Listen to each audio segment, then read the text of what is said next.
Mort d'Alain Delon, Paul Belmondo dévoile un rare cliché de l'icône aux côtés de son père Jean-Paul Belmondo. Véritable icône du 7e art, Alain Delon s'est éteint à l'âge de 88 ans ce dimanche 18 août.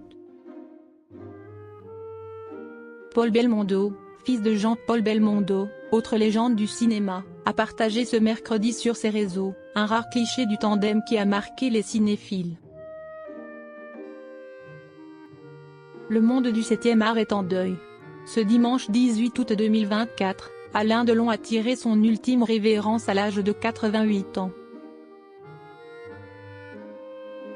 Entouré de ses 3 enfants, Anthony, Anouchka et Alain Fabien, l'acteur s'est éteint paisiblement à Douchy, son fief qu'il chérissait tant comme l'a rapporté Paris Match. C'est en ces lieux que se dérouleront ses obsèques le 24 août prochain. Ne souhaitant pas de funérailles publiques comme il l'avait émis de son vivant, Alain Delon sera inhumé dans une petite chapelle qu'il avait fait construire il y a plusieurs années, aux côtés de ses chiens. La cérémonie s'orchestrera dans la plus stricte intimité. L'ayant bien connu, Paul Belmondo, le fils de Jean-Paul Belmondo, n'a pas manqué de saluer sa mémoire sur ses réseaux. Alain, un jour vous m'avez dit que mon père vous manquait, aujourd'hui c'est vous qui allez nous manquer énormément. RIP Alain, a écrit l'ex-mari de Louana Belmondo, le jour de sa mort. Rappelons que son illustre géniteur disparu en 2021 a donné la réplique à Alain Delon dans d'innombrables œuvres cinématographiques. Peut-être là-haut ils ont repris leur conversation. Notamment dans Sois belle et tais-toi, 1958, Amour célèbre, 1961, Paris brûle-t-il, 1966, Borsalino, 1970, ou encore Une chance sur deux, 1998. S'appréciant et se respectant mutuellement, le duo a régné en maître sur le cinéma français. Des rivaux devenus presque frères au fil des décennies.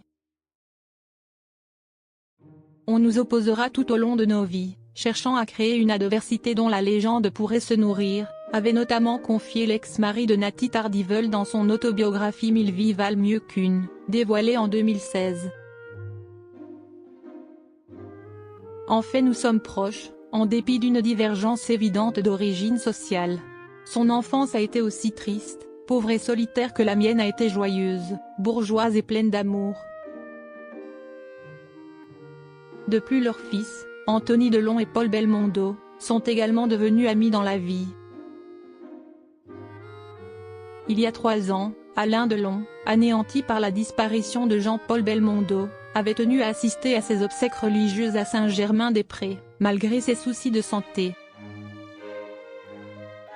Ce mercredi 21 août 2024, Paul Belmondo est de nouveau sorti du silence pour relayer un rare cliché de son paternel aux côtés de celui qui fut longtemps surnommé le Guépard après avoir joué dans l'œuvre de Luchino Visconti en 1963. Sur cette photo Henri Verneuil, mon père, Alain Delon semble écouter Jean Gabin avec beaucoup d'attention, peut-être là-haut ils ont repris leur conversation, a simplement inscrit le célèbre pilote automobile, en légende de son post. Une touchante publication, à retrouver ici, qui a naturellement ému grand nombre d'internautes.